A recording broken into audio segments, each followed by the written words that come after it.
Okay, folks, Rich Van Tassel with you, giving you the game picks for Sunday's divisional playoff games. And we're, of course, recording audio for Get Live Radio. The first game, this game is the first game now because the Pittsburgh-Kansas City game got moved to tonight because of the ice storm in Kansas City. But the Green Bay Packers are going to Dallas to play the Cowboys. The Cowboys were the top overall seed in the NFC. Injuries for the visiting Packers: Jeff Janis, wide receiver; Jaron Elliott, linebacker; Quentin Rollins, cornerback; DeMaurice Randall, cornerback, are questionable. James Stark, a running back, is out. And, of course, Jordy Nelson, the wide receiver for the Packers, is not playing in this game. He's just not listed on the injury report, but he was ruled out the other day. For the Cowboys, all questionables: Justin Durant, linebacker; DeMarcus Lawrence, defensive end; Terrell McClain, defensive tackle; Tyron Smith, offensive tackle; Cedric Thornton, defensive lineman. I also saw that Morris Claiborne, while not listed here, is still a questionable. James Starks being out at the running back, that means Christian Michael will have to pick up a lot of it. Of course, Ty Montgomery has been doing a lot of the running for the Green Bay Packers as well. Aaron Rodgers, of course, is playing off the charts through the regular season at 40 touchdowns, 7 interceptions. Cowboys are going to have to keep him in check. Now, the Cowboys don't generate a lot of pass rush. They do land their blitz, though, when they do decide to blitz. They don't blitz much, but when they do, they generally get home to the quarterback. However, Aaron Rodgers is very good against the blitz, making things happen. So it's kind of a hit or miss in that regard. I think that the Cowboys will benefit from not necessarily getting pressure on Aaron Rodgers, but keeping him in the pocket. However, when they blitz, I can see some problems coming in that regard. So that'll be an up and down, fluid situation all game long. For the Cowboys, of course, it's running the ball behind that big offensive line, and I think that the Cowboys' offensive line is going to establish themselves early in this game. Let's see who makes mistakes in this one. I just don't think the Packers' defense can keep up.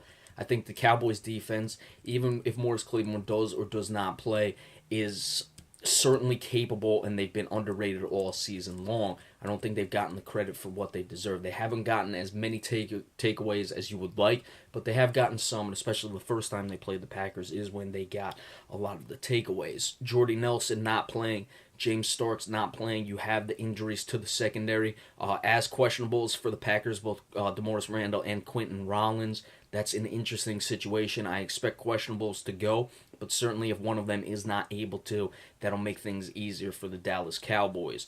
Of course, I'm a Cowboy fan. Could be a hard pick. I think the Cowboys are going to win this game. I expect them to really just take care of the Packers' defense. I think that they'll keep Aaron Rodgers off the field enough. And I think the Cowboys' defense, like I've said, they have the type of team that is good for the Packers. They don't allow big plays downfield. They rally to the ball and make tackles on defense. It's nothing spectacular, but what they do, I think, is very advantageous to beating a Green Bay Packers team, and that's why I expect them to get the victory in this one. I like 27-23 in what would hopefully be a close game for once in these playoffs, because just about everything is turning out to be a blowout.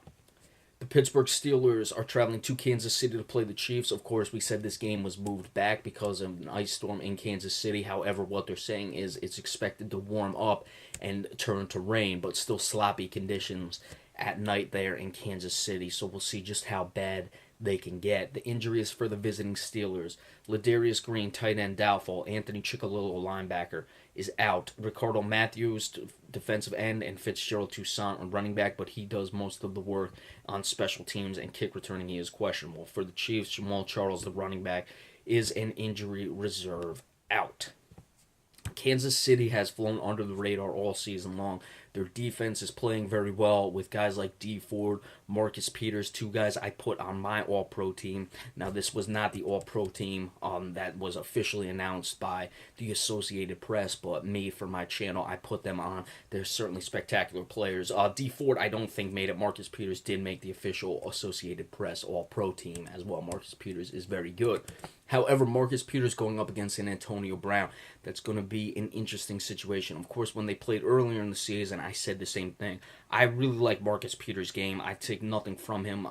He's one of the finer, if not the best, cornerback in the NFL, in my opinion. And, of course, Antonio Brown is one of, if not the best, wide receivers in football. However, I give Antonio Brown the advantage in this because Antonio Brown, while not necessarily little, is a 5'11 guy compared to Marcus Peters, who's 6'2. Marcus Peters, to me, is a guy who matches up better against the A.J. Greens, the Des Bryants, the Julio Joneses of the world, the big physical wide receivers with speed. Don't get me wrong, all those guys have speed, but those guys who are really more like the rebounders in basketball, they get their position against you, and that's how they make their catches. Antonio Brown is a speed guy who's very good, of course, catching short and running or just coming across the middle, slant patterns, things like that. Now, if Marcus Peters is able to get his hands on Antonio Brown, he can slow him down a bit. But I just don't like the matchup for a guy like a Marcus Peters against an Antonio Brown. I think Brown is the receivers that Marcus Peters will struggle against. Maybe not struggle so much, but would have the difficulties where you could find flaws in Marcus Peters' games, because apart from that, Marcus Peters is sensational. And with all that being said, it's not like Antonio Brown is going to be ridiculous today, and let's see how much Marcus Peters draws that assignment if he has Antonio Brown all game. Le'Veon Bell, who missed 3 games this year, has played very well. Alex Smith, a guy, a few more interceptions than I'd like, even though he has less interceptions than Ben Roethlisberger, but only 15 touchdowns. He, of course, likes to spread the ball around. Loves Travis Kelce, who had a sensational season. I think that Pittsburgh, their secondary is not great altogether, and up the middle of their secondary is also not very good in their safety play. However, their linebackers are good for the Steelers, so let's see how well they can cover Travis Kelce. Those are things to look at in this game. Very evenly matched teams. I am picking the Pittsburgh Steelers, and the reason why is because they have been playing and Kansas City had the week off. This is one of the situations where I think the week off is going to hurt the team in this situation, and that team being the Chiefs in this one. When you have 2 evenly matched teams, I'll take the team that has been playing, has been rolling, and has been moving forward. That's why I'm going to take Pittsburgh Steelers, and the Antonio Brown little bit of an advantage he has over Marcus Peters, I think, will be the difference in this one, and that's why the Steelers will come away with the victory. I like 30-23 in what should be relatively high scoring between these two teams.